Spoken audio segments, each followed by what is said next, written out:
പശ്ചിമേഷ്യയിൽ വീണ്ടും യുദ്ധം തുടർച്ചയായ രണ്ടാം ദിനവും യുഎസ് ഇറാനിലേക്ക് ആക്രമണം നടത്തി. ബുഷഹർ, ബന്ദർ അബ്ബാസ്, ചബഹർ, സിറിക് തുടങ്ങി നിരവധി ഇറാനിലെ പ്രധാനപ്പെട്ട നഗരങ്ങൾ കേന്ദ്രീകരിച്ചുള്ള സ്ഫോടനങ്ങൾ ഉണ്ടായി എന്നാണ് ഇപ്പോൾ വിവരങ്ങൾ പുറത്തുവരുന്നത്.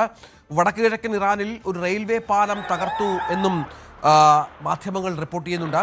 ഒരാൾ മരിച്ചു എന്നും റിപ്പോർട്ടുകൾ പുറത്തുവരുന്നു. സമാധാന കരാറിൽ ഒപ്പിടാതെ തന്നെ ഇറാനിലെ ആണവ പദ്ധതികൾ നശിപ്പിക്കാനാകുമെന്നാണ് ട്രംപ് ഇപ്പോൾ വ്യക്തമാക്കിയിരിക്കുന്നത്. ഇറാൻ തിരിച്ചടിച്ചു എന്നുള്ള വിവരങ്ങൾ കൂടി പ്രധാനമാണ്. ബഹ്റൈനിലേക്കും കുവൈറ്റിലേക്കും ഇറാൻ ആക്രമണം നടത്തി. ഇറാൻ്റെ മുൻ പരമോന്നത നേതാവ് അയത്തുള്ള അലി ഖമേനിയുടെ സംസ്കാര ചടങ്ങുകൾ ഇന്ന് ടെഹ്റാനിൽ ഇറാനിലെ മഷാദിൽ വെച്ച് നടക്കുന്ന ഒരു പശ്ചാത്തലം കൂടി ഇതിലൂടെ ചേർത്ത് വെക്കണം. നിർണായകമായ ചില നീക്കങ്ങൾ അമേരിക്കയുടെ ഭാഗത്തു നിന്നുണ്ടാകുന്നു എന്ന് വേണം നമ്മൾ മനസ്സിലാക്കാൻ. പ്രധാനമായും തുറമുഖ നഗരങ്ങൾ, ഇറാൻ്റെ മിസൈൽ കേന്ദ്രങ്ങൾ, ഓയിൽ കേന്ദ്രങ്ങളൊക്കെ കേന്ദ്രീകരിച്ചുള്ള ആക്രമണം ഉണ്ടാകുമെന്ന് ട്രംപ് പറഞ്ഞ് വളരെ വേഗമാണ്. ഇന്ന് രാത്രി ഇറാനെ ആക്രമിക്കും, വലിയ ശക്തമായ ആക്രമണം ഉണ്ടാകുമെന്നൊക്കെ ട്രംപ് പറഞ്ഞ് വളരെ വേഗമാണ് ഈ ആക്രമണത്തിലേക്ക് കാര്യങ്ങൾ എത്തുന്നതെന്ന് മനസ്സിലാക്കുന്നത്. അജയ് സുധാ ബിജു വിവരങ്ങൾ പങ്കുവെക്കും. അജയ് സുധാ ബിജു, സാധാരണ പ്രതീകാത്മകമായ ഒരു ആക്രമണമൊക്കെ സംഭവിക്കാറുണ്ടായിരുന്നു.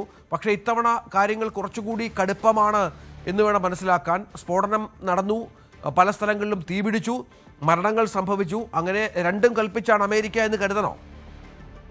രഞ്ജിത്ത്, തുടർച്ചയായിട്ടുള്ള രണ്ടാം ദിവസമാണ് അമേരിക്ക ഇറാനിൽ ആക്രമണം നടത്തിക്കൊണ്ടിരിക്കുന്നത്. ഇപ്പോൾ ഒരു സമാധാന കരാർ അല്ലെങ്കിൽ ഒരു ഇറാനും അമേരിക്കയും തമ്മിൽ ഒരു ധാരണാപത്രത്തിൽ എത്തിച്ചേർന്നതിന് ശേഷം ഇത്ര രൂക്ഷമായിട്ടുള്ള ആക്രമണം ഉണ്ടാകുന്നത് ഇത് ആദ്യമാണ്. അല്ലാതെ ചില അനിഷ്ട സംഭവങ്ങൾ ഇടയ്ക്ക് റിപ്പോർട്ട് ചെയ്തത് ഒഴിച്ചു കഴിഞ്ഞാൽ മറ്റ് പ്രശ്നങ്ങളൊന്നും ഇരു രാഷ്ട്രങ്ങൾക്കുമിടയിൽ ഉണ്ടായിരുന്നില്ല. ചർച്ചകളെല്ലാം വളരെ നല്ല രീതിയിലായിരുന്നു പുരോഗമിച്ചുകൊണ്ടിരുന്നത്. പക്ഷേ ആദ്യം മുതൽ തന്നെ ഇറാൻ ചില വിയോജിപ്പുകൾ ഈ ധാരണാപത്രവുമായി ബന്ധപ്പെട്ട് ഉയർത്തിയിരുന്നു. അതുമായി ബന്ധപ്പെട്ടിട്ടുള്ള ചില പ്രശ്നങ്ങൾ മാത്രമായിരുന്നു ഇരു രാഷ്ട്രങ്ങൾക്കുമിടയിൽ ഉണ്ടായിരുന്നത്.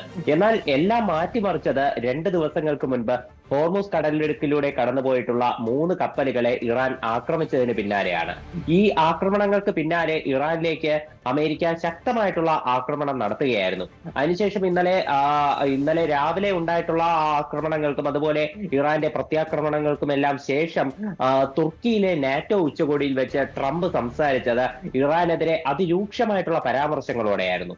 അദ്ദേഹം പറഞ്ഞത് ഇനി ഇറാനുമായിട്ട് ഈ ധാരണാപത്രം നിലനിൽക്കുന്നതായിട്ട് താൻ വിശ്വസിക്കുന്നില്ല. അവരെ ഒരു ധാരണാപത്രത്തിൽ അല്ലെങ്കിൽ ഒരു സമാധാന കരാറിൽ ഒപ്പിടാതെ തന്നെ അവരെ ആണവ വിരുദ്ധരാക്കാൻ അല്ലെങ്കിൽ അവരിൽ നിന്ന് ആണവ പദ്ധതികൾ ഇറാനിൽ നിന്ന് ഇല്ലാതാക്കാൻ അമേരിക്കയ്ക്ക് സാധിക്കും എന്നുള്ള പരാമർശങ്ങൾ കൂടി ട്രംപ് നടത്തി. പിന്നെ നാറ്റോ രാജ്യങ്ങൾക്കെതിരെ വളരെ പ്രകോപനപരമായിട്ടുള്ള രീതിയിൽ തന്നെയാണ് ട്രംപ് ആ നാറ്റോ ഉച്ചകോടിയിൽ വെച്ച് തന്നെ സംസാരിച്ചത് എന്നുള്ള പ്രത്യേകത കൂടിയുണ്ട്.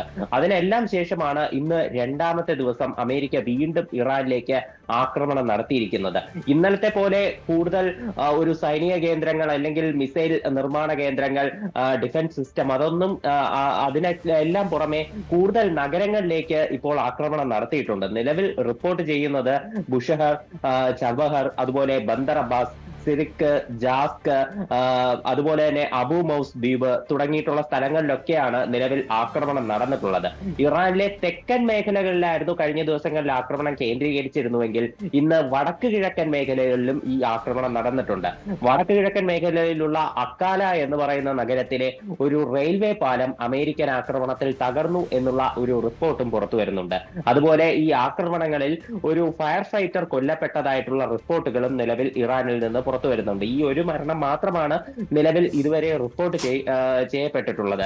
ഈ ആക്രമണം നടന്ന് കുറച്ച് മിനിറ്റുകൾക്കകം തന്നെ ഇറാൻ തിരിച്ചടിയും തുടങ്ങി എന്നുള്ളതാണ്. ഇറാന്റെ തിരിച്ചടിയാണ് പ്രധാനം. നേരത്തെ നമ്മളൊക്കെ ചർച്ച ചെയ്യുന്ന പോലെ എല്ലാ തവണയും ഇറാൻ തിരിച്ചടിക്കുന്നത് ബഹ്റൈനിലേക്കും കുവൈറ്റിലേക്കും മറ്റുമാണ്. ഇത്തവണയും സമാനമായി തന്നെ ബഹ്റൈനിലും കുവൈറ്റിലും ആക്രമണം നടന്നു എന്നുള്ള വിവരങ്ങൾ. ബഹ്റൈനിലൊക്കെ സൈറനുകൾ മുഴങ്ങുന്നു, ജനങ്ങൾക്ക് ജാഗ്രതാ നിർദ്ദേശം നൽകുന്നു. പക്ഷേ ഇന്നലെ നടന്ന ആക്രമണങ്ങളൊക്കെ തടുത്തുവെന്നും മറ്റുമാണ് ബഹ്റൈൻ്റെ വിശദീകരണം. ഇന്നിപ്പോൾ ഇത്ര വലിയ ആക്രമണം നടന്ന പശ്ചാത്തലത്തിൽ വലിയ തോതിൽ ഇറാൻ തിരിച്ചടിക്കാനുള്ള സാധ്യതകളുണ്ടല്ലോ. തീർച്ചയായിട്ടും ഇപ്പോൾ ബഹ്റൈനിലും കുവൈറ്റിലും ജാഗ്രതാ നിർദ്ദേശം പുറപ്പെടുവിച്ചിട്ടുണ്ട്. അവിടെ ജാഗ്രതാ സൈറനുകൾ തുടർച്ചയായിട്ട് മുഴങ്ങിക്കൊണ്ടിരിക്കുന്ന ഒരു സാഹചര്യമുണ്ട്. മാത്രമല്ല കുവൈറ്റിന്റെ പ്രതിരോധ മന്ത്രാലയം ചില മിസൈലുകൾ തകർത്തതായിട്ട് നിലവിൽ പത്രക്കുറിപ്പ് പുറത്തിറക്കിയിട്ടുണ്ട്. ഖത്തറിലും ഒരു ജാഗ്രതാ നിർദ്ദേശം നിലവിൽ പുറത്തിറക്കിയിട്ടുണ്ട്. ഇതുവരെ ഖത്തറിലേക്ക് ഇറാൻ ആക്രമണം നടത്തിയതായിട്ടുള്ള വിവരങ്ങളൊന്നും പുറത്തു വന്നിട്ടില്ല. പക്ഷേ ഒരു ജാഗ്രത എന്നുള്ള നിലയ്ക്ക് ഖത്തറും ഇപ്പോൾ ഒരു ജാഗ്രതാ നിർദ്ദേശം കൊടുത്തിട്ടുണ്ട്. ബഹ്റൈനിലും കഴിഞ്ഞ ദിവസം ഏതാണ്ട് 3 തവണയാണ് തുടർച്ചയായിട്ട് സൈറനുകൾ മുഴക്കിക്കൊണ്ടിരുന്നത്. ഇപ്പോ ബഹ്റൈനിലാണ് യുഎസിന്റെ 5ാം കപ്പൽപ്പടയുടെ ആസ്ഥാനം സ്ഥിതി ചെയ്യുന്നത്. യുഎസിന്റെ പ്രധാനപ്പെട്ട വിമാനത്താവളങ്ങൾ ഉൾപ്പെടെ അവിടെ സ്ഥിതി ചെയ്യുന്നുണ്ട്. അപ്പോ അത് കാരണം തന്നെയാണ് ബഹ്റൈനിലേക്ക് കഴിഞ്ഞ ദിവസം ഇറാൻ ആക്രമണം കടുപ്പിക്കുന്ന ഒരു സാഹചര്യം ഉണ്ടായത്. അപ്പോ അത് കാരണം പല ആവർത്തി അവിടെ സൈറനുകൾ മുഴക്കുന്ന ഒരു പശ്ചാത്തലം കൂടി ഉണ്ടായിരുന്നു. അത് മാത്രമല്ല ഏറ്റവും നിർണായകമായിട്ടുള്ള കാര്യം ഇന്നാണ് ഇറാന്റെ മുൻ പരമോന്നത നേതാവായിട്ടുള്ള ആയത്തുള്ള അലി ഖമനയുടെ അന്തിമ സംസ്കാര ചടങ്ങുകൾ നടക്കുന്നത്. കഴിഞ്ഞ ഏതാനും ദിവസങ്ങളായി അദ്ദേഹത്തിന്റെ മൃതദേഹം വഹിച്ചുകൊണ്ടുള്ള വിലാപയാത്രയ്ക്ക് ഉണ്ടായിരുന്നു. കഴിഞ്ഞ ദിവസം മൃതദേഹം ഇറാഖിൽ കൊണ്ടുപോയിരുന്നു. ഇറാഖിലെ നജാഫ് അതുപോലെ കർബാല എന്നീ നഗരങ്ങളിലെ പൊതുദർശനവും അതുപോലെ വിലാപയാത്രയ്ക്ക് കഴിഞ്ഞ ദിവസം പൂർത്തിയായി. ഇന്ന് മൃതദേഹം വീണ്ടും ഇറാനിലേക്ക് കൊണ്ടുവരും. അതിനുശേഷം ഖമനയുടെ ജന്മനാടായിട്ടുള്ള മഷാദിൽ വെച്ചിട്ടായിരിക്കും അന്തിമ സംസ്കാര ചടങ്ങുകൾ നടക്കുക. അപ്പോൾ ആ ഒരു പശ്ചാത്തലത്തിലാണ് US ആക്രമണം എന്നുള്ള ഒരു പ്രത്യേകത കൂടി ഇപ്പോൾ ഈ ഒരു സാഹചര്യത്തിലുണ്ട്. അജയ് സുധാ ബിജുവാണ് വിവരങ്ങൾ പങ്കുവച്ചുകൊണ്ടിരിക്കുന്നത്.